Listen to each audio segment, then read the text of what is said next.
இறையேசுவில் பிரியமான சகோதர சகோதரிகளே, மாதா தொலைக்காட்சியின் அன்பு நேயர்களே, உங்கள் அனைவருக்கும் குடியரசு தின நல்வாழ்த்துக்களை உரித்தாக்கிக் கொள்ளுகிறேன்.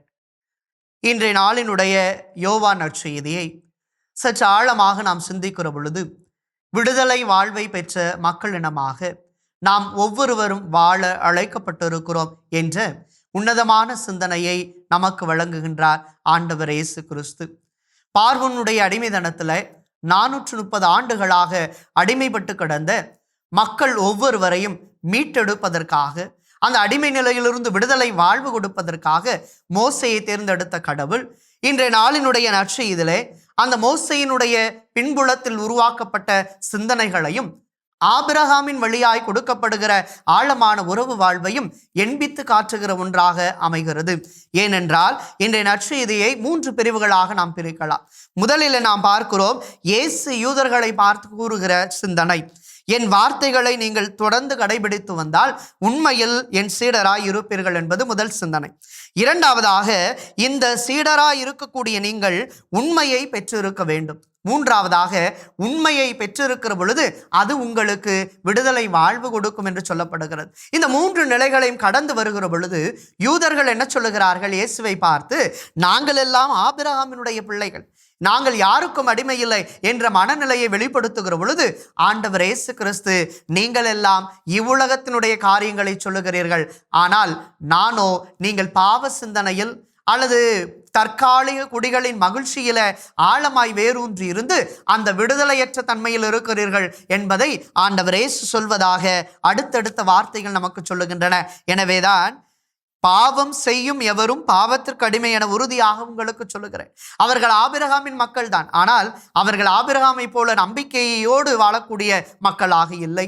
ஆபிரகாமிடத்தில் விளங்கிய கடவுள் திட்டத்தை போற்றுகிற மக்களாக இல்லை. ஆபிரகாமிடத்திலே கண்ட முழுமையான அன்புறவும் அவர்களிடத்தில் இல்லை. எனவேதான் ஆபிரகாமின் மக்களாக நீங்கள் இருந்தாலும் கூட ஆபிரகாம் பாவமற்ற கடவுளை நோக்கி பயணித்தவராக இருந்தார், ஆனால் நீங்களோ பாவம் செய்கிற ஒருவராக இருக்கிறீர்களே என்று அந்த பாவத்திற்கு அடிமையான நிலையை ஆண்டவர் இயேசு சொல்லுகிறார். பிரியமானவர்களே, நாமும் அந்த வரிசையில் தான் இருக்கிறோம். பாவம் செய்கிற பொழுதெல்லாம் நாம் பாவத்திற்கு அடிமையாக இருந்து கடவுளுக்கு அடிமையாகிற நிலையை விட்டு வாழுகிறோம். எனவே விடுதலை நமக்கான ஒரு எட்டாக்கனியாகவே என்றும் இருக்கிறது என்பதை உணரச் செய்கிறது. அதற்கு அடுத்ததாக ஆண்டவர் இன்னொரு அழைப்பை கொடுக்கிறார். பாருங்கள், மகன் உங்களுக்கு விடுதலை அளித்தால் நீங்கள் உண்மையிலே விடுதலை பெற்றவர்களாய் இருப்பீர்கள். இதனுடைய அர்த்தம் என்ன? மகன் விடுதலை அளித்தால் ஆண்டவர் இயேசு நமக்கு விடுதலையை எப்படி கொடுக்கிறார்? ஏனென்றால் அவர் பிலிப்பியருக்கு எழுதிய திருமுகத்துல 2ஆம் அதிகாரத்தில் புனித பவுல் சொல்வது போல தம்மையே தாழ்த்தி கொண்டார். கடவுள் என்ற அந்த நிலையை வலிந்து பற்றி கொண்டிருக்க ஒன்றாக கருதாமல் தம்மையே தாழ்த்தி கொண்டு சிலுவை சாவும் ஏற்கும் அளவிற்கு கீழ்ப்படிந்தார் என்று சொன்னால், அத்தகைய சிலுவை சாவின் வழியாக நம்முடைய அடிமைத்தனங்கள் எல்லாம் அடித்து நொறுக்கப்பட்டு ஆசீர்வாதமாக மாற்றப்பட்டது என்பதை தான் ஆண்டவர் இயேசு சொல்லுகிறார். எனவே சிந்திப்போம் அன்புக்குரியவர்களே, மகன் இருக்கிற வீடு என்றால் பாவம் இல்லாத புண்ணிய வாழ்வு, நற்செயல் நிறைந்த அல்லது நல்லவற்றை தேடுகிற ஒரு வாழ்வுதான் மகன் இருக்கக்கூடிய வீடு. அந்த வீடு என்றும் மற்றவைக்கு அடிமையாக இல்லாமல் கடவுளுக்கு மட்டுமே அடிமையாகிற, ஆம் என்று சொன்ன அன்னை மரியாவை போல, நான் செய்கிறேன் என்று சொன்ன புனித யோசேப்பை போல நாம் கடவுளுக்கு அடிமைகளாக என்றும் வாழ கற்றுக் கொடுக்கிறது. சிந்திப்போம். தொடர்ந்து நம்முடைய வாழ்க்கையில நாம் செய்கிற எல்லா காரியங்களிலும் கடவுளுக்கு அடிமையாகிற பண்புதான் உண்மையான விடுதலை வாழ்வுக்கு நம்மை அழைத்து சொல்லும். உண்மை நமக்கு விடுதலை அளிக்கும் என்றால் யார் அந்த உண்மை? யோவான் நற்செய்தி 14 பார்க்கிறோம், வழியும் உண்மையும் வாழ்வும் நானே என்று சொன்ன இயேசுதான் அந்த உண்மை. அந்த உண்மையை நோக்கி பயணிப்போம்.